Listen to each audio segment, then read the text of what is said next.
ನೋಡೋಕ್ಕಿಂತ ಮುಂಚೆ ಹೆಡ್ಲೈನ್ಸ್. ರಾಜ್ಯದಲ್ಲಿ ಹೊಸ ಟಫ್ ರೂಲ್ಸ್ ಜಾರಿ. 9 ಕ್ಲಾಸ್ವರೆಗೆ ತರಗತಿ, ಹಾಸ್ಟೆಲ್ ಬಂದ್. ಕೊರೋನಾ ಹೆಚ್ಚಿರುವ 8 ಜಿಲ್ಲೆಗಳಲ್ಲಿ ಕ್ಲಬ್, ಪಬ್, ಜಿಮ್ ಸಂಪೂರ್ಣ ಬಂದ್. ಥಿಯೇಟರ್ಗಳಲ್ಲಿ ಮತ್ತೆ 50% ಸೀಟಿಗೆ ಮಿತಿ. ನಿನ್ನೆ ರಿಲೀಸ್ ಆಗಿದ್ದ ಯುವರತ್ನ ಸಿನಿಮಾಗೆ ಸಂಕಷ್ಟ. 100% ಸೀಟು ಭರ್ತಿಗೆ ಅವಕಾಶ ಕೊಡೋದಕ್ಕೆ ಮನವಿ. ಇಂದು ವಿಚಾರಣೆಗೆ ಬರಲಿಲ್ಲ ರಮೇಶ್ ಜಾರಕಿಹೊಳಿ. ಏಪ್ರಿಲ್ 5ಕ್ಕೆ ಹಾಜರಾಗ್ತೀನಿ ಅಂದ್ರಂತೆ ಮಾಜಿ ಮಿನಿಸ್ಟರ್. ಸೇಡಿ ಸಂತ್ರಸ್ತೆಗೆ ಮಾತ್ರ ಸತತ 8 ಗಂಟೆ ಡ್ರಿಲ್. ಟ್ಯಾಕ್ಸಿ ಮಾಲೀಕರು, ಚಾಲಕರ ಸಮಸ್ಯೆಗೆ ಮುಕ್ತಿ. ಟ್ಯಾಕ್ಸಿ ಪ್ರಯಾಣ ದರ ಹೆಚ್ಚಿಸಿದ ರಾಜ್ಯ ಸರ್ಕಾರ. ಚಾಲಕರಿಗೆ ಖುಷ್, ಪ್ರಯಾಣಿಕರ ಜೇಬಿಗೆ ಕತ್ತರಿ. ಇನ್ನೂ ಈಡೇರಿಲ್ಲ ಸಾರಿಗೆ ನೌಕರರ ಬೇಡಿಕೆ. ಏಪ್ರಿಲ್ 7ರಿಂದ ಬೃಹತ್ ಮುಷ್ಕರಕ್ಕೆ ಸಿದ್ಧತೆ. ಚಂದಾಪುರದಲ್ಲಿ ಹಿಂದೆ ಬೀದಿಗಿಳಿದ ಸಾರಿಗೆ ಸಿಬ್ಬಂದಿ.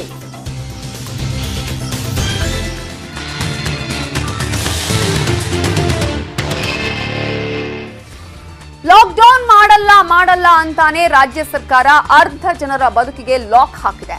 ಕೊರೋನಾ ಟಫ್ ರೂಲ್ಸ್ ಅಲ್ಲಿ ಶಾಲೆಗಳು, ಪಬ್ಗಳು, ಜಿಮ್ಗಳು ಎಲ್ಲವೂ ಲಾಕ್ ಆಗಿದೆ. ಸಿನಿಮಾ ಥಿಯೇಟರ್ಗಳಿಗೂ 50% ಲಾಕ್ ಹಾಕಿದೆ. ಹಬ್ಬ ಹರಿದಿನಗಳಿಗೂ ಬೀಗ ಬಿದ್ದಿದೆ. ಇದಕ್ಕೆಲ್ಲ ಕಾರಣ ಜನರ ನಿರ್ಲಕ್ಷ್ಯ.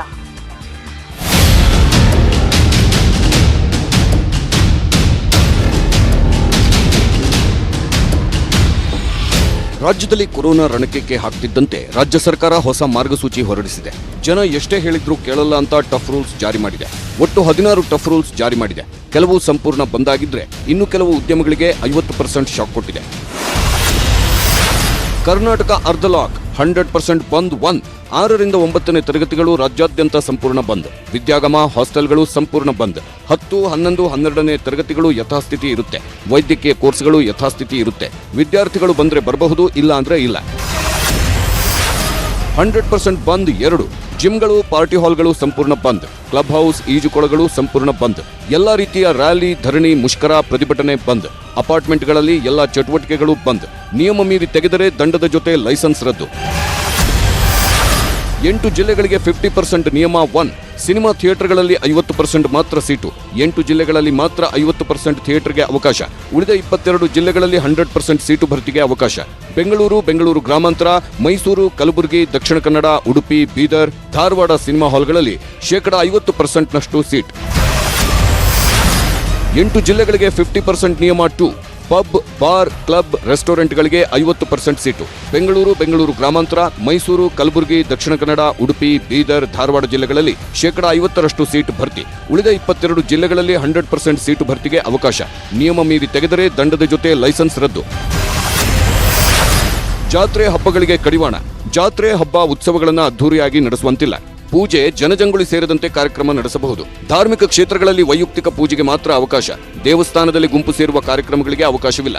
ಮಾಸ್ಕ್ ಧಾರಣೆ, ಸಾಮಾಜಿಕ ಅಂತರ ಕಾಪಾಡದಿದ್ರೆ ದಂಡ, ಕೇಸ್. ಕಚೇರಿಗಳಲ್ಲಿ ಹೆಚ್ಚು ವರ್ಕ್ ಫ್ರಂ ಹೋಮ್ಗೆ ಆದ್ಯತೆ ನೀಡಬೇಕು.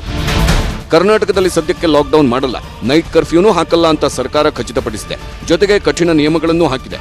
ಆದರೆ ಸರ್ಕಾರದ ಹೊಸ ಮಾರ್ಗಸೂಚಿಯಲ್ಲಿ ಸಾಕಷ್ಟು ಎಡವಟ್ಟುಗಳು ಮತ್ತೆ ರಿಪೀಟ್ ಆಗಿದೆ. ಸರ್ಕಾರದ ಎಡವಟ್ಟು 1. 6ರಿಂದ 9ನೇ ತರಗತಿಗಳು, ಹಾಸ್ಟೆಲ್ಗಳು ಬಂದಾಗಿದೆ ನಿಜ. 10ನೇ ಕ್ಲಾಸ್ ಮೇಲ್ಪಟ್ಟ ತರಗತಿಗಳಲ್ಲಿ ಸೋಂಕು ಹರಡಲ್ವಾ? ಸರ್ಕಾರದ ಎಡವಟ್ಟು 2. 8 ಜಿಲ್ಲೆಗಳಲ್ಲಿ ಸೋಂಕು ಹೆಚ್ಚಿದೆ ಅಂತ 50% ರೂಲ್ಸ್ ಹಾಕಿದ್ದಾರೆ. ಉಳಿದ 22 ಜಿಲ್ಲೆಗಳಲ್ಲೂ ಸೋಂಕು ಹೆಚ್ಚಾದ್ರೆ ಹೊಣೆ ಯಾರು? ಸರ್ಕಾರದ ಎಡವಟ್ಟು 3. ಥಿಯೇಟರ್ನಲ್ಲಿ 50% ಸೀಟು ಭರ್ತಿ ರೂಲ್ಸ್ ಮಾಡಿದ್ದೀರಾ. ಬಸ್ಗಳು, ಮೆಟ್ರೋದಲ್ಲಿ 100% ಸೀಟು ಮಾಡಿದ್ದು ಯಾಕೆ? ಸರ್ಕಾರದ ಎಡವಟ್ಟು 4. ರ್ಯಾಲಿ, ಮುಷ್ಕರ, ಪ್ರತಿಭಟನೆಗಳು 100% ಬಂದ್, ಮೆಚ್ಚುವಂತದ್ದೇ. ಎಲೆಕ್ಷನ್ ರ್ಯಾಲಿಗಳಲ್ಲಿ ನಿಯಮ ಪಾಲಿಸ್ತಿಲ್ಲ, ಅದಕ್ಕೆ ಹೊಣೆ ಯಾರು? ಸರ್ಕಾರದ ಎಡವಟ್ಟು 5. ಮಾರ್ಕೆಟ್, ಮಾಲ್ಗಳು, ಎಪಿಎಂಸಿಗಳಿಗೆ ಟಫ್ ರೂಲ್ಸ್ ಹಾಕಿಲ್ಲ. ಸಾವಿರಾರು ಜನ ಸೇರೋ ಜಾಗದಲ್ಲಿ ಸೋಂಕು ಹೆಚ್ಚಾಗಲ್ವಾ? ಇದಕ್ಕೆ ಸರ್ಕಾರದ ಬಳಿ, ಸಚಿವರ ಬಳಿ, ಅಧಿಕಾರಿಗಳ ಹತ್ತಿರ ಉತ್ತರ ಸಿಗುತ್ತೋ ಇಲ್ವೋ ಗೊತ್ತಿಲ್ಲ. ಆದರೆ ಸೋಂಕು ಹೆಚ್ಚಾಗೋಕೆ ಬಿಟ್ಟು ಆಮೇಲೆ ಲಾಕ್ಡೌನ್ ಪರಿಸ್ಥಿತಿ ಬಂದ್ರೆ ಅದಕ್ಕೆ ಹೊಣೆ ಯಾರು ಅನ್ನೋದು ಸಾರ್ವಜನಿಕ ವಲಯಗಳಲ್ಲಿ, ಸಾಮಾಜಿಕ ಜಾಲತಾಣಗಳಲ್ಲಿ ಚರ್ಚೆ ಆಗ್ತಿದೆ. ಅದೇನೇ ಇರಲಿ, ರಾಜ್ಯದಲ್ಲಿ ಸದ್ಯಕ್ಕೆ ಲಾಕ್ಡೌನ್ ಹಾಕಲ್ಲ, ನೈಟ್ ಕರ್ಫ್ಯೂನೂ ಹೇರಲ್ಲ ಅಂತ ರಾಜ್ಯ ಸರ್ಕಾರದ ಮುಖ್ಯ ಕಾರ್ಯದರ್ಶಿಗಳು, ಆರೋಗ್ಯ ಸಚಿವರು ಸ್ಪಷ್ಟಪಡಿಸಿದ್ದಾರೆ. ಅತಿ ಹೆಚ್ಚು ಜನರು ಒಂದು ಕಡೆ ಸೇರುವಂಥದ್ದು, ಮಾಸ್ಕ್ಗಳನ್ನು ಧರಿಸದೇ ಇರುವಂಥದ್ದು, ಇದು ಇನ್ನೂ ಕೂಡ ಯಾರೂ ಕೂಡ ಇದನ್ನು ಗಂಭೀರವಾಗಿ ತೆಗೆದುಕೊಳ್ತಾ ಇರ್ತಕ್ಕಂಥದ್ದು ನಿಜವಾಗಿಯೂ ಕೂಡ ನಮಗೆ ಹತಾಶೆ ಮೂಡಿಸುವಂಥ ಕೆಲಸ ಆಗ್ತಾಯಿದೆ. ನೀವೆಲ್ಲ ಕೂಡ ಜವಾಬ್ದಾರಿಯಿಂದ ನೀವೆಲ್ಲ ಕೂಡ ನಡ್ಕೋಬೇಕಾಗ್ತದೆ. ಏನು ಕಮರ್ಷಿಯಲ್ ಆಕ್ಟಿವಿಟೀಸ್ಗೆ no lockdown, no curfew, night curfew, no lockdown. ಹೊಸ ಟಫ್ ರೂಲ್ಸ್ ಜೊತೆ ರಾಜ್ಯದಿಂದ ಕೇಂದ್ರಕ್ಕೆ ಕೊರೋನಾ ವರದಿ ಸಲ್ಲಿಕೆ ಆಗಿದೆ. ಆ ವರದಿಯ ಪ್ರಮುಖಾಂಶಗಳನ್ನು ನೋಡೋದಾದ್ರೆ, ಮಹಾರಾಷ್ಟ್ರಕ್ಕಿಂತ ಕರ್ನಾಟಕದ ಸ್ಥಿತಿ ಉತ್ತಮವಾಗಿದೆ. ಹೀಗಾಗಿ ಲಾಕ್ಡೌನ್, ನೈಟ್ ಕರ್ಫ್ಯೂ ಹಾಕಲ್ಲ. ವಾಣಿಜ್ಯ ಚಟುವಟಿಕೆ ನಿಯಂತ್ರಿಸುವುದಿಲ್ಲ. ಧಾರ್ಮಿಕ ಆಚರಣೆ ಸಂಪ್ರದಾಯಕ್ಕಷ್ಟೇ ಸೀಮಿತವಾಗಿರುತ್ತೆ. ನೌಕರರಿಗೆ ಶಿಫ್ಟ್ ಪ್ರಕಾರ ಕೆಲಸ ಮಾಡಲು ಸೂಚಿಸ್ತೀವಿ. ಬಸ್, ಟ್ರೈನ್ಗಳಲ್ಲಿ ಪ್ರಯಾಣಿಕರ ಸಂಖ್ಯೆ ಕಡಿಮೆ ಮಾಡಬೇಕು. ಭಾರಿ ಜನಸಂದಣಿಗೆ ಬ್ರೇಕ್ ಹಾಕಲೇಬೇಕು. ಖಾಸಗಿ ಆಸ್ಪತ್ರೆ 30% ಹಾಸಿಗೆ ಮೀಸಲು ಮಾಡಿದ್ದು, ಜನಸಂದಣಿ ಇರೋ ಕಡೆ ತೆರಳಿ ಲಸಿಕೆ ಕೊಡ್ತೀವಿ. ಕೈಗಾರಿಕೆ, ಐಟಿ ಸಂಸ್ಥೆಗಳಿಗೆ ಹೋಗಿ ಲಸಿಕೆ ವಿತರಣೆ ಮಾಡ್ತೀವಿ ಅಂತ ಹೇಳಿದೆ. ಕೊರೋನಾ ಟಫ್ ರೂಲ್ಸ್ಗಳ ಮಧ್ಯೆ ರಾಜ್ಯದಲ್ಲಿ ಇವತ್ತು ಬರೋಬ್ಬರಿ 4,991 ಹೊಸ ಸೋಂಕು ಪ್ರಕರಣ ದಾಖಲಾಗಿದೆ. ಬೆಂಗಳೂರು ಒಂದರಲ್ಲೇ ಬರೋಬ್ಬರಿ 3,509 ಜನರಿಗೆ ಸೋಂಕು ತಗುಲಿದೆ. ಸೊ ಕೊರೋನಾ ಟಫ್ ರೂಲ್ಸ್ಗಳನ್ನು ಜನ ಫಾಲೋ ಮಾಡಿ. ಇಲ್ಲಾಂದ್ರೆ ಮತ್ತೆ ಲಾಕ್ಡೌನ್ ಸ್ಥಿತಿ ನಿರ್ಮಾಣವಾದ್ರೆ ಅದಕ್ಕೆ ಜನರೇ ಹೊಣೆ ಆಗ್ತಾರೆ. Bureau report, news 18 Kannada. Corona ಕಾಲದಲ್ಲಿ ತಳ ಹಿಡಿದಿದ್ದ ಚಿತ್ರರಂಗ ಪೊಗರು, ರಾಬರ್ಟ್ ಚಿತ್ರಗಳಿಂದ ಮತ್ತೆ ಫಿನಿಕ್ಸ್ ನಂತೆ ಎದ್ದಿತ್ತು.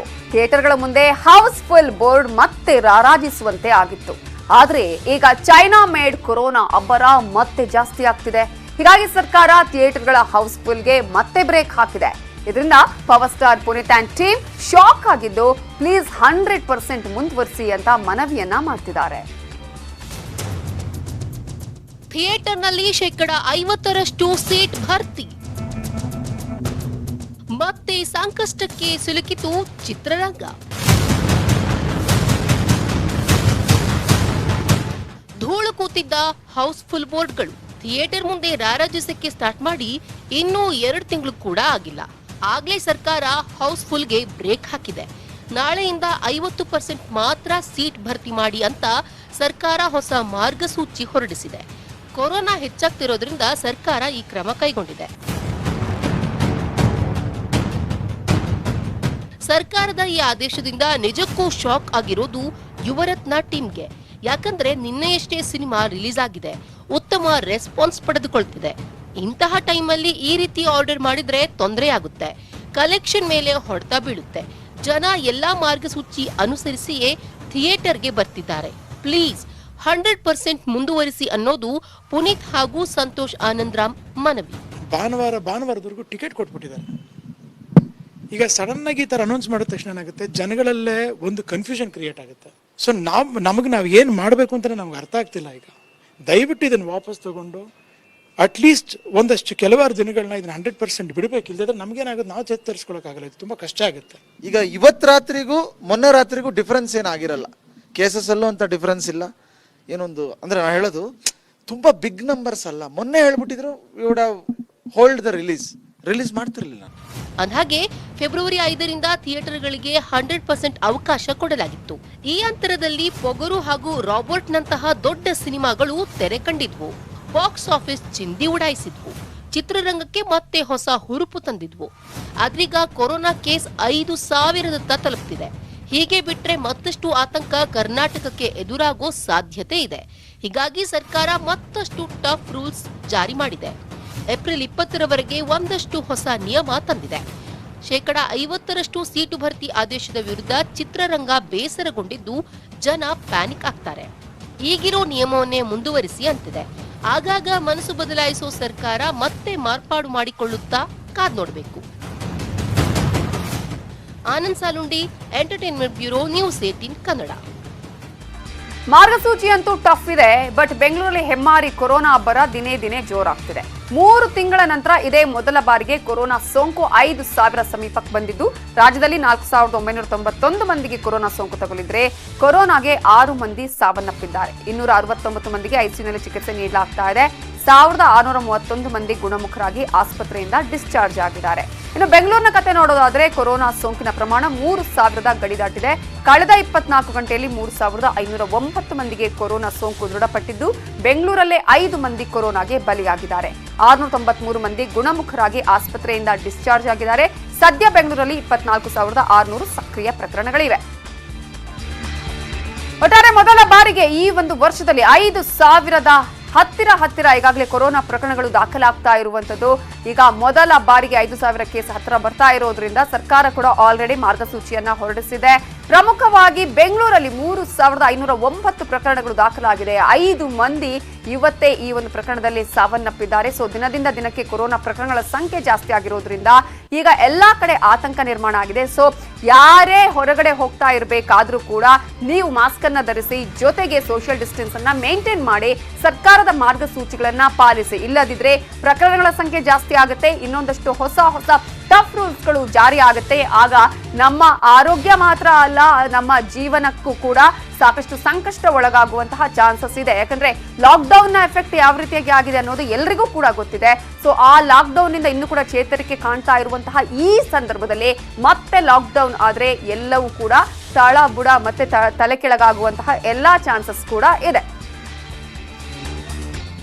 ರಮೇಶ್ ಸಿಡಿ ಪ್ರಕರಣದ ತನಿಖೆ ಚುರುಕು ಪಡೆದುಕೊಳ್ತಾ ಇದ್ದಂತೆ ಮಾಜಿ ಸಚಿವ ರಮೇಶ್ ಜಾರಕಿಹೊಳಿಗೆ ಢವ ಶುರುವಾಗಿದೆ. ಯುವತಿ ಪ್ರತ್ಯಕ್ಷವಾಗಿ ಹೇಳಿಕೆ ಕೊಟ್ಟ ಬಳಿಕ ಎಲ್ಲೂ ಕಾಣಿಸಿಕೊಳ್ಳದ ರಮೇಶ್ ಜಾರಕಿಹೊಳಿ ಇವತ್ತು ಎಸ್ಐಟಿ ವಿಚಾರಣೆಗೂ ಗೈರಾಗಿದ್ದು ಕಾದು ನೋಡುವ ತಂತ್ರಕ್ಕೆ ಮೊರೆ ಹೋಗಿದ್ದಾರೆ.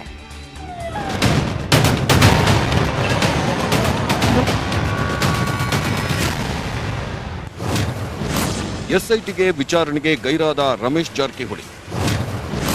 ತನಿಖೆ ಚುರುಕುಗೊಳ್ಳುತ್ತಿದ್ದಂತೆ ಮಾಜಿ ಸಚಿವರಿಗೆ ಢವ. ಮಾಜಿ ಸಚಿವ ರಮೇಶ್ ಜಾರಕಿಹೊಳಿಗೆ ಸಿಡಿ ಕೇಸ್ ಕಂಟಕವಾಗಿದೆ. ಸಂತ್ರಸ್ತ ಯುವತಿ ಸ್ಟೇಟ್ಮೆಂಟ್ ದಾಖಲಿಸಿದ ಬಳಿಕ ಸಾರ್ವಜನಿಕವಾಗಿ ಕಾಣಿಸಿಕೊಳ್ಳುತ್ತಿಲ್ಲ. ಇವತ್ತು ಎಸ್ಐಟಿ ವಿಚಾರಣೆಗೆ ಬರ್ತೀನಿ ಅಂದವರು ಬಂದಿಲ್ಲ. ರಮೇಶ್ ಜಾರಕಿಹೊಳಿ ಅನಾರೋಗ್ಯದ ನೆಪವೊಡ್ಡಿ ವಕೀಲರ ಮೂಲಕ 3 ದಿನ ಸಮಯ ಕೇಳಿದ್ದಾರೆ. ಏಪ್ರಿಲ್ 5ಕ್ಕೆ ವಿಚಾರಣೆಗೆ ಬರ್ತೀನಿ ಅಂದಿದ್ದಾರೆ. ವಿಚಾರಣೆಗೆ ಹೋದ್ರೆ ಪೊಲೀಸರು ಬಂಧಿಸಬಹುದು ಅನ್ನೋ ಭೀತಿ ಎದುರಾಗಿದ್ದು ಗೋಕಾಕ್ನಲ್ಲೇ ಬಿಡಾರ ಹೂಡಿದ್ದಾರೆ ಅಂತ ಗೊತ್ತಾಗಿದೆ. ನಮ್ಮನ್ನು ಅಥರೈಸ್ ಕೂಡ ಮಾಡಿದ್ರು ಎಸ್ಐಟಿ ಆಫೀಸರ್ಸ್ಗೆ ಇನ್ಫಾರ್ಮ್ ಮಾಡಲಿಕ್ಕೆ. ಬಂದು ಇನ್ಫಾರ್ಮ್ ಮಾಡಿದ್ದೀವಿ. ಹೆಲ್ತ್ ಸರಿ ಇಲ್ಲ ಅವ್ರಿಗೆ, ನಂದು 1-2 ದಿನ ಬರ್ಲಿಕ್ಕಾಗಲ್ಲ ಅಂತ. ಆಯ್ತು, ಹೆಲ್ತ್ ಸರಿ ಇಲ್ಲ ಅಂದ್ರೆ ನಾವೇನ್ ಮಾಡ್ಲಿಕ್ಕಾಗಲ್ಲ, 2 ದಿನ 3 ದಿನ ಆದ್ಮೇಲೆ ಬರ್ಲಿ, ಮತ್ತೆ ನೋಟಿಸ್ ಕಳಿಸ್ತೀವಿ ಅಂತ ಹೇಳಿದ್ದಾರೆ. ಅತ್ಯಾಚಾರ ಪ್ರಕರಣ ಸಂಬಂಧ ಎಸ್ಐಟಿ ತಂಡ ಸಂತ್ರಸ್ತ ಯುವತಿಯನ್ನ ಬೆಳಿಗ್ಗೆ 11:30ರಿಂದ ಸಂಜೆಯವರೆಗೂ ವಿಚಾರಣೆ ನಡೆಸಿದ್ರು. ನಿನ್ನೆ ಯುವತಿ ಮನೆ, ಕೃತ್ಯ ನಡೆದ ಫ್ಲಾಟ್ನಲ್ಲಿ ಮಹಜರು ವೇಳೆ ಸಿಕ್ಕಿದ್ದ ಸಾಕ್ಷ್ಯಾಧಾರಗಳ ಆಧಾರದ ಮೇಲೆ ವಿಚಾರಣೆ ನಡೆಸಿದ್ದಾರೆ. ಅಷ್ಟೇ ಅಲ್ಲ, ಮೊನ್ನೆ ನಡೆದಿದ್ದ ಮೆಡಿಕಲ್ ಟೆಸ್ಟ್ನ 3 ವರದಿಗಳು ಎಸ್ಐಟಿ ಕೈ ಸೇರಿದ್ದು ಮೆಡಿಕಲ್ ವರದಿ ಆಧರಿಸಿಯೂ ವಿಚಾರಣೆ ಮಾಡುತ್ತಿದ್ದಾರೆ. ಯುವತಿ ತನ್ನ ಪೋಷಕರ ಭೇಟಿಗೂ ನಿರಾಕರಿಸಿದ್ದಾರೆ. ಇನ್ನೊಂದು ಕಡೆ ರಮೇಶ್ರನ್ನ ವಿಚಾರಣೆ ಮಾಡಿದ ಎಸ್ಐಟಿ ವಿರುದ್ಧ ಯುವತಿ ಪರ ವಕೀಲರು ಸ್ವಲ್ಪ ಗರಂ ಆದ್ರು. ಎಸ್ಐಟಿ ಅಧಿಕಾರಿಗಳು ಹೇಳದಂತೆ ಆರೋಪಿ ಸಹ ತನಿಖೆಗೆ ಬರಬೇಕಾಗಿತ್ತು. ಈ ಒಂದು ಕೇಸ್ನಲ್ಲಿ ಎಸ್ಐಟಿ ಮುಂದೆ ಬಂದಿಲ್ಲ. ನಾನು ಇವತ್ತು ಮೋಸ್ಟ್ಲಿ ಆರೋಪಿ ಬರ್ತಾರೆ, ತನಿಖೆಗೆ ಹಾಜರಾಗ್ತಾರೆ ಅಂತ ನಾನು ಇಲ್ಲಿ ಬಂದೆ. ಅವರು ಆರೋಪಿ ಬಂದಿಲ್ಲ. ಎಸ್ಐಟಿ ತನಿಖೆ ಬಗ್ಗೆ ಹಲವು ಆರೋಪಗಳು ಕೇಳಿ ಬರುತ್ತಿದ್ದು ಪೊಲೀಸರು ಆರೋಪಿಯನ್ನ ಬಂಧಿಸಲು ಹಿಂದೇಟು ಹಾಕ್ತಿದ್ದಾರೆ. ಈ ಆರೋಪವನ್ನ ರಾಜ್ಯ ಪೊಲೀಸ್ ಮಹಾನಿರ್ದೇಶಕ ಪ್ರವೀಣ್ ಸೂದ್ ತಳ್ಳಿ ಹಾಕಿದ್ರು. ನಮಗೆ ಫುಲ್ ಭರವಸೆ ಇದೆ. ಕಾನೂನು ಪ್ರಕಾರವಾಗಿ, ರೂಲ್ಸ್ ಪ್ರಕಾರವಾಗಿ, ಸಿಚುವೇಶನ್ ಪ್ರಕಾರವಾಗಿ ಅವರು ನಿಷ್ಪಕ್ಷ ಕೆಲಸ ಮಾಡ್ತಾರೆ. ಮುಗಿದ ಮೇಲೆ ತಾವು ಹೇಳಬಹುದು, ಈಗ ಹೇಳೋದು ಎಲ್ಲ ಸೂಕ್ತಿಲ್ಲ. ರಮೇಶ್ ಜಾರಕಿಹೊಳಿ ವಿರುದ್ಧದ ಅತ್ಯಾಚಾರ ಪ್ರಕರಣದ ತನಿಖೆ ಚುರುಕಾಗ್ತಿದೆ.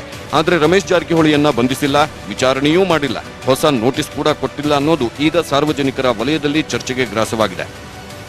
Crime bureau, news 18 Kannada. ನಮ್ಮ ಬೆಂಗಳೂರಲ್ಲಿ ಉಳಿದ ಪ್ರಮುಖ ಸುದ್ದಿಯನ್ನ ನೋಡೋಣ ಬ್ರೇಕ್ ಆದ್ಮೇಲೆ. ಲಾಕ್ಡೌನ್ ಬಳಿಕ ಸಾಕಷ್ಟು ಜನ ಕೆಲಸ ಕಳ್ಕೊಂಡಿದ್ದಾರೆ. ಕೆಲಸ ಇಲ್ಲದೆ, ಕೈಯಲ್ಲಿ ಕಾಸಿಲ್ಲದೆ ಜನ ಪರದಾಡ್ತಿದ್ದಾರೆ.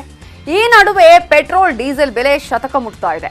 ಇಂಧನ ಬೆಲೆ ಏರಿಕೆಯಿಂದ ಸಂಕಷ್ಟಕ್ಕೆ ಸಿಲುಕಿದ್ದಾರೆ ಅಂತ ಟ್ಯಾಕ್ಸಿ ದರ ಹೆಚ್ಚಳ ಮಾಡಿದ್ದಾರೆ. ಇದು ಟ್ಯಾಕ್ಸಿ ಚಾಲಕರಿಗೆ ಖುಷಿ ಆದ್ರೆ ಸಾರ್ವಜನಿಕರಿಗೆ ಮಾತ್ರ ಕಣ್ಣೀರು ತರಿಸ್ತಾ ಇದೆ. ಚಾಲಕರಿಗೆ ಖುಷ್, ಜನರಿಗೆ ಗೋಳು. ಟ್ಯಾಕ್ಸಿ ದರ ಹೆಚ್ಚಿಸಿ ಬರೆ ಎಳೆದ ಸರ್ಕಾರ. ಕೊರೋನಾ ಲಾಕ್ಡೌನ್, ಕೆಲಸ ಕಳೆದುಕೊಂಡ ಜನ, ಕೈಯಲ್ಲಿ ಕಾಸಿಲ್ಲ. ಇದೀಗ ಮತ್ತೆ ಕೊರೋನಾ 2ನೇ ಅಲೆ ಭಯ, ಮತ್ತೆ ಲಾಕ್ಡೌನ್ ಆಗುವ ಭೀತಿ. ಕಾಸಿಲ್ಲದ ಜೇಬಿಗೆ ಬರೆ ಎಳೆದಿದೆ ರಾಜ್ಯ ಸರ್ಕಾರದ ಆದೇಶ. ರಾಜ್ಯ ಸಾರಿಗೆ ಇಲಾಖೆ ಟ್ಯಾಕ್ಸಿ ಪ್ರಯಾಣ ದರವನ್ನು ಹೆಚ್ಚಳ ಮಾಡಿ ನಿನ್ನೆ ಆದೇಶ ಹೊರಡಿಸಿದೆ. ಬೆಂಗಳೂರು ಸೇರಿದಂತೆ ರಾಜ್ಯದಾದ್ಯಂತ ಟ್ಯಾಕ್ಸಿ ಪ್ರಯಾಣ ದರ ಪರಿಷ್ಕರಣೆ ಮಾಡಿದೆ. ಲಕ್ಷಾಂತರ ಚಾಲಕರಿಗೆ ಸರ್ಕಾರ ಸಿಹಿ ಸುದ್ದಿ ಕೊಟ್ಟಿದ್ರೆ ಪ್ರಯಾಣಿಕರಿಗೆ ಮಾತ್ರ ಕಹಿ ಸುದ್ದಿಯಾಗಿದೆ.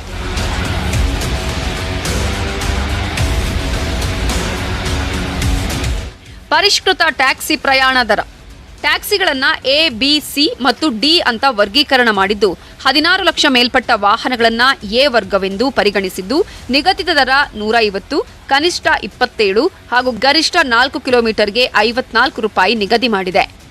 ಅದೇ ರೀತಿ 10 ರಿಂದ 16 ಲಕ್ಷದ ವಾಹನಗಳು ಬಿ ವರ್ಗಕ್ಕೆ ಸೇರಿಸಿದ್ದು ನಿಗದಿತ ದರ 120 ರೂಪಾಯಿ ಆದರೆ ಕನಿಷ್ಠ 24 ಹಾಗೂ ಗರಿಷ್ಠ 4 ಕಿಲೋಮೀಟರ್ಗೆ 48 ರೂಪಾಯಿ ನಿಗದಿ ಮಾಡಿದೆ.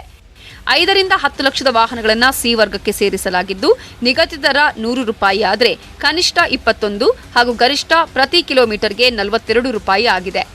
ಇನ್ನು ಅಂತಿಮವಾಗಿ 5 ಲಕ್ಷದ ಒಳಗಿನ ವಾಹನಗಳು ಡಿ ವರ್ಗಕ್ಕೆ ಸೇರಿದ್ದು ನಿಗದಿತ ದರ 75, ಕನಿಷ್ಠ 18 ಹಾಗೂ ಗರಿಷ್ಠ 36 ರೂಪಾಯಿ ಆಗಿದೆ. ಟ್ಯಾಕ್ಸಿ ಮಾಲೀಕರು ಮತ್ತು ಚಾಲಕರ ಸಮಸ್ಯೆ ಇದರಿಂದ ಕಡಿಮೆಯಾಗಬಹುದು ಅನ್ನುವ ವಿಶ್ವಾಸವಿದೆ ಅನ್ನುತ್ತಾರೆ ಟ್ರಾವೆಲ್ಸ್ ಮಾಲೀಕರ ಅಸೋಸಿಯೇಷನ್ ಅಧ್ಯಕ್ಷ ರಾಧಾಕೃಷ್ಣ ಹೊಳ್ಳ. ಕರೋನಾದಿಂದ ನೊಂದಿರುವಂತಹ ಸಾರಿಗೆ ಉದ್ಯಮಕ್ಕೆ ಒಂದು ಹೊಸ ಚೇತನ ಬರಲಿಕ್ಕಾಗಿ ಕೇಂದ್ರ ಸರ್ಕಾರ ಯಾವ ತರ ನೇಮಕ ಮಾಡಬೇಕು ಎಲ್ಲದಕ್ಕೂ ಕೂಡ ಒಂದು ಗೈಡ್ಲೈನ್ಸ್ ಕೊಟ್ಟಿದೆ. ಈ ದರದಲ್ಲಿ ವಾಹನ ಓಡಿದೆ ಆದ್ರೆ ಒಬ್ಬರಿಂದ ಒಬ್ಬರಿಗೆ ಕಾಂಪಿಟೇಷನ್ ತಪ್ಪಬಹುದು ಅಂತ ನಾವು ಹೇಳ್ಬೋದು. ಅವರಿಗೆ ನಿಗದಿತ ವ್ಯಾಪಾರ ಮಾಡುವಂತ ಒಂದು ಅವಕಾಶ ಸಿಗುತ್ತೆ. ಕಂಪನಿಗಳು ಪ್ರಯಾಣಿಕರಿಂದ ದುಪ್ಪಟ್ಟು ಹಣ ಪಡೆದು ವಾಹನ ಮಾಲೀಕರಿಗೆ ಬಿಡಿಗಾಸನ್ನ ನೀಡಿದರೆ ಹೊಸ ದರ ನೀತಿ ಕಂಪನಿಗಳಿಗೆ ವರವಾಗಲಿದೆ ಎನ್ನಲಾಗ್ತಿದೆ. ವರ್ಗಾವಣೆ ಮಾಡಿದರೆ ಎ, ಬಿ, ಸಿ, ಡಿ ಅಂತ. ಅದರಲ್ಲಿ ಹೆಚ್ಚು ವಾಹನಗಳು ಬೆಂಗಳೂರು ನಗರದಲ್ಲಿರ್ತಕ್ಕಂಥದ್ದು ಸಿ ಕ್ಯಾಟಗರಿ ವಾಹನಗಳು. ಈ ಒಂದು 21 ರೂಪಾಯಿ ಇವರು ಕೊಟ್ಟಾಗ ಮಿನಿಮಮ್ ರೇಟ್ನ ಓಲಾ ಉಬರ್ ಅಳವಡಿಸ್ಕೊಳ್ತಾರಾ ಅನ್ನುವಂಥ ಒಂದು ಬಹುದೊಡ್ಡ ಯಕ್ಷ ಪ್ರಶ್ನೆ ನಮ್ಮ ಮುಂದೆ ಇದೆ. ಜಿಎಸ್ಟಿ ಹಾಗೂ ಟೋಲ್ ಶುಲ್ಕವನ್ನ ಪ್ರಯಾಣಿಕನೇ ಭರಿಸಬೇಕು ಅಂತ ಸರ್ಕಾರ ಹೇಳಿದೆ.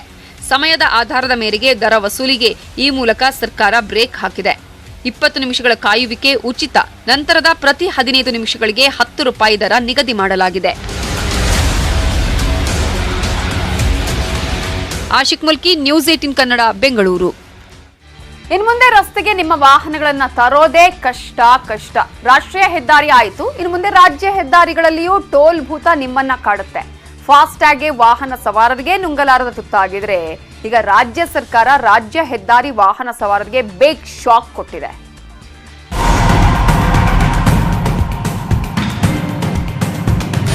ಇನ್ಮುಂದೆ ಹಳ್ಳಿಗಳಿಂದ ನಗರ ಪಟ್ಟಣಗಳಿಗೆ, ಜಿಲ್ಲೆಗಳಿಂದ ಮತ್ತೊಂದು ಜಿಲ್ಲೆಗಳಿಗೆ ಹೋಗಬೇಕೆಂದ್ರೂ ನಿಮ್ಮ ಜೇಬಿಗೆ ಕತ್ತರಿ ಗ್ಯಾರಂಟಿ. ತೈಲ ಬೆಲೆ ಏರಿಕೆ, ರಾಷ್ಟ್ರೀಯ ಹೆದ್ದಾರಿಗಳಲ್ಲಿ ಫಾಸ್ಟ್ಯಾಗ್ ಕಡ್ಡಾಯ ಇವೆಲ್ಲ ತಲೆಬಿಸಿ ನಡುವೆ ರಾಜ್ಯದಲ್ಲಿನ ವಾಹನ ಸವಾರರಿಗೆ ಸರ್ಕಾರ ರಾಜ್ಯ ಹೆದ್ದಾರಿಗಳಲ್ಲೂ ಟೋಲ್ ತಂದು ಶಾಕ್ ಕೊಟ್ಟಿದೆ. ಇನ್ಮುಂದೆ ರಾಜ್ಯ ಹೆದ್ದಾರಿಗಳಲ್ಲಿ ಪ್ರಯಾಣ ಮಾಡಬೇಕೆಂದರೂ ಸಹ ಹಳ್ಳಿಗಳಿಂದ ನಗರ ಪಟ್ಟಣಗಳಿಗೆ ಸಂಪರ್ಕ ಕಲ್ಪಿಸುವ ರಸ್ತೆಗಳಲ್ಲಿ ಟೋಲ್ ಬೂತ್ಗಳಿರಲಿವೆ. ಇದರಿಂದ ವಾಹನ ಸವಾರರಿಗೆ ಮತ್ತಷ್ಟು ಜೇಬಿಗೆ ಕತ್ತರಿ ಬೀಳಲಿದೆ. ರಾಜ್ಯ ಸರ್ಕಾರದ ಈ ನಡೆಗೆ ಜನ ಹಿಡಿಶಾಪ ಹಾಕ್ತಿದ್ದಾರೆ. ಮೊದಲು ನಾವು ರಾಷ್ಟ್ರೀಯ ಹೆದ್ದಾರಿಗೆ ಕಟ್ಕೊಂಡು ಹೋಗ್ತಿದ್ದೋ, ಓತ ಒಂದು ಲೈನ್ ಬಂದು 90 ರೂಪಾಯಿ ಕಟ್ಟಬೇಕು. ಇವಾಗ ರಾಜ್ಯ ಹೆದ್ದಾರಿಗೆ ಕಟ್ಟ ಅಂದರೆ ಮನೆ ಅಕ್ಕಪಕ್ಕ ಇರ್ತದೆ. ಇಲ್ಲಿಂದ ನಾವು ಒಳ್ಳೊಳ್ಳೆಗೆ ಹೋಗ್ಬೇಕು, ಅಲ್ಲೂ ಸಹ ಟೋಲ್ ಕಟ್ಟಬೇಕಂದ್ರೆ ಯಾವ ಸ್ವಾಮಿ ಇದು, ಯಾವ ಸರ್ಕಾರ ಇದು, ಏನು ಸ್ವಾಮಿ ಇದು, ಬರೇ ಬಡವರ ಹೊಟ್ಟೆ ಮೇಲೆ ಈ ಥರ ಹೊಡಿತಿದೆ. ಇನ್ನು ರಾಜ್ಯದ 10 ರಾಜ್ಯ ಹೆದ್ದಾರಿಗಳಲ್ಲಿ ಟೋಲ್ ಸಂಗ್ರಹಕ್ಕೆ ಸರ್ಕಾರ ಬಿಡ್ ಆಹ್ವಾನಿಸಿದೆ. ರಸ್ತೆ ಅಭಿವೃದ್ಧಿ ಪ್ರಾಧಿಕಾರಗಳು ಈಗ ಅಭಿವೃದ್ಧಿ ವೆಚ್ಚ ಭರಿಸಲು ಸುಂಕ ವಸೂಲು ಮಾಡುತ್ತಿರುವುದು ಸಾರ್ವಜನಿಕರ ಕೆಂಗಣ್ಣಿಗೆ ಗುರಿಯಾಗಿದೆ. 1200 ಕೋಟಿ ರೂಪಾಯಿ ವೆಚ್ಚದಲ್ಲಿ 617.19 ಕಿಲೋಮೀಟರ್ ಉದ್ದದ ರಸ್ತೆ ಹೆದ್ದಾರಿ ನಿರ್ಮಿಸಿರುವ ಕೆಆರ್ಡಿಸಿಎಲ್ ಈ ಮೊತ್ತವನ್ನ ಬಳಕೆದಾರರ ಶುಲ್ಕದ ರೂಪದಲ್ಲಿ ಸಂಗ್ರಹಿಸುವ ಯೋಜನೆ ರೂಪಿಸಿಕೊಂಡಿದೆ. ಎಲ್ಲೆಲ್ಲಿ ಟೋಲ್ ಇರುತ್ತೆ ಅಂತ ನೋಡೋದಾದ್ರೆ ರಾಜ್ಯ ಹೆದ್ದಾರಿ 40 ಕೂಡ್ಲಗಿ ಸಂಡೂರು 39 ಕಿಲೋಮೀಟರ್ ರಸ್ತೆ, ರಾಜ್ಯ ಹೆದ್ದಾರಿ 82 ಹೊಸಕೋಟೆ ಚಿಂತಾಮಣಿ 52 ಕಿಲೋಮೀಟರ್ ರಸ್ತೆ, ರಾಜ್ಯ ಹೆದ್ದಾರಿ 1 ಉಡುಪಿ ಪಡುಬಿದ್ರೆ 29 ಕಿಲೋಮೀಟರ್ ಹಾಗೂ ಹಾನಗಲ್ ತಡಸದ 43 ಕಿಲೋಮೀಟರ್ ರಸ್ತೆ, ರಾಜ್ಯ ಹೆದ್ದಾರಿ 84 ಯಡಿಯೂರು ಕೌಡ್ಲ 57 ಕಿಲೋಮೀಟರ್ ರಸ್ತೆ ಹಾಗೂ ಸಿಎಸ್ಪುರ ಬಿರಗೋನಹಳ್ಳಿ 49 ಕಿಲೋಮೀಟರ್ ರಸ್ತೆ, ರಾಜ್ಯ ಹೆದ್ದಾರಿ 16 and 61 ತಿಂತಣಿ ದೇವದುರ್ಗ 73 ಕಿಲೋಮೀಟರ್ ರಸ್ತೆ, ರಾಜ್ಯ ಹೆದ್ದಾರಿ 14 and 34 ಸವದತ್ತಿ ರಾಮದುರ್ಗ 127 ಕಿಲೋಮೀಟರ್ ರಸ್ತೆ, ರಾಜ್ಯ ಹೆದ್ದಾರಿ 57 ಶಿವಮೊಗ್ಗ ಶಿಕಾರಿಪುರ 121 ಕಿಲೋಮೀಟರ್ ರಸ್ತೆ ಹಾಗೂ ರಾಜ್ಯ ಹೆದ್ದಾರಿ 132 ಬಳ್ಳಾರಿ ಮೋಕಾ 25 ಕಿಲೋಮೀಟರ್ ರಸ್ತೆಯಲ್ಲಿ ಟೋಲ್ ಸಂಗ್ರಹಿಸಲು ಸರ್ಕಾರ ನಿರ್ಧರಿಸಿದೆ. ಅಗತ್ಯ ವಸ್ತುಗಳ ಬೆಲೆ ಏರಿಕೆ, ಪೆಟ್ರೋಲ್ ಡೀಸೆಲ್ ಬೆಲೆ ಏರಿಕೆ ನಡುವೆಯೂ ಈ ರೀತಿಯ ಶುಲ್ಕ ಸಂಗ್ರಹಕ್ಕೆ ರಾಜ್ಯ ಸರ್ಕಾರ ಮುಂದಾಗಿದೆ. ಸರ್ಕಾರ ಈ ಯೋಜನೆ ಕೈಬಿಡಬೇಕೆಂದು ಸರ್ಕಾರಕ್ಕೆ ಸಾರ್ವಜನಿಕರು ಮನವಿ ಮಾಡಿದ್ದಾರೆ. ಈಗ ಸಣ್ಣ ಪುಟ್ಟ ಊರುಗಳು ಸಣ್ಣ ಪುಟ್ಟ ರಾಜ್ಯ ಹೆದ್ದಾರಿಗಳು ಟೋಲ್ ಕಟ್ಟೋ ಥರ ಮಾಡಿಬಿಟ್ಟಿದ್ದಾರೆ. ಈಗ ಮಾಮೂಲಿ ಗಾಡಿಗಳು ತಗೊಂಡ್ರೆ ರೋಡ್ ಟ್ಯಾಕ್ಸು ಪೆಟ್ರೋಲ್ ಟ್ಯಾಕ್ಸ್ ಎಲ್ಲ ಕಟ್ತಾ ಇರ್ತೀವಿ. ಈ ಸಣ್ಣ ಪುಟ್ಟ ರೋಡ್ಗಳಿಗೂ ಟ್ಯಾಕ್ಸ್ ಕಟ್ಟಿ ಅಂತಂದರೆ ಯಾವ ಥರ ಜನಗಳ ಜೀವನ ನಡೆಸೋದು? ಈಗ ತುಂಬ ಪೆಟ್ರೋಲ್ ಬೆಲೆ ಜಾಸ್ತಿ ಆಗಿದೆ, ಸಾರ್ವಜನಿಕರ ಜೀವನ ಕಷ್ಟ ಆಯ್ತಿದೆ. ಇದ್ರ ಬಗ್ಗೆ ಸರ್ಕಾರ ಗಮನ ಹರಿಸಬೇಕು. ಒಟ್ಟಾರೆ ಕೇಂದ್ರದ ಹಾದಿಯಲ್ಲಿ ರಾಜ್ಯ ಸರ್ಕಾರ ರಾಜ್ಯ ಹೆದ್ದಾರಿಗಳಲ್ಲೂ ಸುಂಕ ವಸೂಲಾತಿ ಕೇಂದ್ರ ಪ್ರಾರಂಭಿಸಲು ಯೋಜನೆ ರೂಪಿಸಿದೆ. ಇದಕ್ಕೆ ವಾಹನ ಸವಾರರು ತೀವ್ರ ವಿರೋಧ ವ್ಯಕ್ತಪಡಿಸುತ್ತಿದ್ದಾರೆ. ಅಭಿಷೇಕ್, ನ್ಯೂಸ್ 18 ಕನ್ನಡ, ನೆಲಮಂಗಲ. ಉಳಿದ ಪ್ರಮುಖ ಸುದ್ದಿ ನೋಡೋಣ ಆಫ್ಟರ್ ಎ ಶಾರ್ಟ್ ಬ್ರೇಕ್.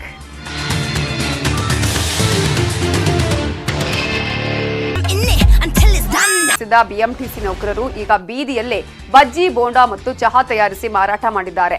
ವಿನೂತನ ರೀತಿಯಲ್ಲಿ ಪ್ರತಿಭಟನೆ ನಡೆಸಿ ಸರ್ಕಾರದ ಗಮನ ತಮ್ಮತ್ತ ಸೆಳೆಯಲು ಮುಂದಾಗಿದ್ದಾರೆ. ಮಾರಾಟ ಮಾಡಿ ವಿನೂತನವಾಗಿ ಪ್ರತಿಭಟನೆ ನಡೆಸುತ್ತಿರುವ ದೃಶ್ಯ ಕಂಡುಬಂದದ್ದು ಬೆಂಗಳೂರು ಹೊರವಲಯ ಆನೇಕಲ್ ತಾಲೂಕಿನ ಚಂದಾಪುರ ವೃತ್ತದಲ್ಲಿ. ಸಾರಿಗೆ ನೌಕರರು ಏಪ್ರಿಲ್ 7ರಿಂದ ಮುಷ್ಕರಕ್ಕೆ ನಿರ್ಧರಿಸಿದ್ದಾರೆ. ಆನೇಕಲ್ನ ಚಂದಾಪುರದಲ್ಲಿ ಇಂದೇ ಸಾರಿಗೆ ನೌಕರರು ರಸ್ತೆಗಿಳಿದು ಬೇಡಿಕೆಗಳ ಈಡೇರಿಕೆಗಾಗಿ ಆಗ್ರಹಿಸಿದ್ದಾರೆ. ಸರ್, ನಿನ್ನೆ ತೋಳಿಗೆ ಕಪ್ಪು ಬಣ್ಣದ ವಸ್ತ್ರವನ್ನು ಕಟ್ಟಿಕೊಂಡು ನಾವು ಕರ್ತವ್ಯ ನಿರ್ವಹಿಸಿದ್ದೀವಿ. ಇವತ್ತು ಘಟಕ 32ರ ವತಿಯಿಂದ ಇಲ್ಲಿ ಚಂದಾಪುರ ಸರ್ಕಲಲ್ಲಿ ಬಜ್ಜಿ ಬೋಂಡಾ ಟೀ ಕಾಫಿ ಮಾರೋದ್ರ ಮೂಲಕ ಸರ್ಕಾರದ ಗಮನ ಹಾಗೂ ನಮ್ಮ ಬೇಡಿಕೆಗಳು ಈಡೇರಿಲ್ಲಲ್ಲ, ಅದಕ್ಕಾಗಿ ಅವ್ರ ಗಮನಕ್ಕೆ ತರುವಂಥ ಒಂದು ಚಳುವಳಿ ಮಾಡ್ತಾ ಇದ್ದೀವಿ ಸರ್. ಇನ್ನು ಸರ್ಕಾರ ಬಡ ಕಾರ್ಮಿಕರ ಪರವಾಗಿ ಯಾವುದೇ ರೀತಿಯಲ್ಲಿ ಕಾನೂನು ಜಾರಿಗೊಳಿಸುತ್ತಿಲ್ಲ. ಹೀಗಾಗಿ ಬಡ ಕಾರ್ಮಿಕರು ಸಂಕಷ್ಟದಲ್ಲಿ ಜೀವನ ನಡೆಸುತ್ತಿದ್ದಾರೆ. ಸರ್ಕಾರ ಏಕಾಏಕಿ ಪಿಎಫ್ ಬಡ್ಡಿ ಕಡಿತಗೊಳಿಸಿದೆ. ಸಮಸ್ಯೆಗಳಲ್ಲಿ ಜೀವನ ನಡೆಯುತ್ತಿದೆ. ಕಾರ್ಮಿಕರು, ಸಾರಿಗೆ ನೌಕರರು ಯಾರನ್ನ ಪ್ರಶ್ನಿಸಬೇಕು ಎಂದು ಪ್ರತಿಭಟನಾಕಾರರು ಬೇಸರ ವ್ಯಕ್ತಪಡಿಸಿದ್ದಾರೆ. ಕಾರ್ಮಿಕರದ PF ಎಲ್ಲ ಕಮ್ಮಿ ಮಾಡಿದ್ದಾರೆ. ಇದು ಅನ್ಯಾಯ ಆಗಿದೆ. ಇವೆಲ್ಲ ಸರಿ ಇಲ್ಲ ಸರ್. ಕಾರ್ಮಿಕರ ಪರವಾಗಿ ಇವ್ರಿಗೆ 7 ಇವರು ಡೌನ್ ಮಾಡಿದ್ದಾರೆ. ಇವಾಗ PF ಯಾರನ್ನ ಹೋಗಿ ಕೇಳೋಣ. ಸರ್ಕಾರಕ್ಕೆ ಸಂಕಷ್ಟದ ಮೇಲೆ ಸಂಕಷ್ಟ ಎದುರಾಗಿದ್ದು ಸಾರಿಗೆ ನೌಕರರ ಪ್ರತಿಭಟನೆ ಕಾವು ಹೆಚ್ಚಾಗುವ ಸಾಧ್ಯತೆ ಇದೆ. ಸರ್ಕಾರ ಸಾರಿಗೆ ನೌಕರರ ಸಮಸ್ಯೆಗಳಿಗೆ ಸ್ಪಂದಿಸಬೇಕೆಂದು ನೌಕರರು ಪಟ್ಟು ಹಿಡಿದಿದ್ದಾರೆ. ಆದೂರ್ ಚಂದ್ರು, ನ್ಯೂಸ್ 18 ಕನ್ನಡ, ಆನೇಕಲ್. ಬೆಂಗಳೂರಲ್ಲಿ ಖತರ್ನಾಕ್ ಗೋಕಳ್ಳರ ಹಾವಳಿ ಜಾಸ್ತಿ ಆಗ್ತಿದೆ. ರಾತ್ರೋರಾತ್ರಿ ಕ್ಯಾಂಟೀನ್ನಲ್ಲಿ ಬರುವ 4 ಖದೀಮರು ಹಸುಗಳನ್ನ ಕಳ್ಳತನ ಮಾಡಿದ್ದಾರೆ. ಕೊಟ್ಟಿಗೆಯಲ್ಲಿದ್ದ ಹಸು ಕ್ಯಾಂಟೀನ್ಗೆ ಲೋಡ್ ಮಾಡಿ ಕ್ಷಣಾರ್ಧದಲ್ಲಿ ಕಳ್ಳರು ಎಸ್ಕೇಪ್ ಆಗಿದ್ದಾರೆ. ಈ ಘಟನೆ ಬೆಂಗಳೂರು ಉತ್ತರ ತಾಲೂಕಿನ ಮಾದಾವರದಲ್ಲಿ ನಡೆದಿದ್ದು ಕಳ್ಳರು ಹಸುಗಳನ್ನು ಕದಿತಾ ಇರುವ ದೃಶ್ಯ ಸಿಸಿಟಿವಿಯಲ್ಲಿ ಸೆರೆಯಾಗಿದೆ. ಹಸುಗಳ ಕಳ್ಳರನ್ನ ಕೂಡಲೇ ಬಂಧಿಸುವಂತೆ ಮಾದಾವರ ಗ್ರಾಮಸ್ಥರು ಆಗ್ರಹಿಸಿದ್ದಾರೆ. ನಮ್ಮ ಬೆಂಗಳೂರು ನೋಡ್ತಾ ಇರಿ ನ್ಯೂಸ್ 18 ಕನ್ನಡ, ಜಾಲ ನಮ್ಮದು, ಬಲ ನಿಮ್ಮದು.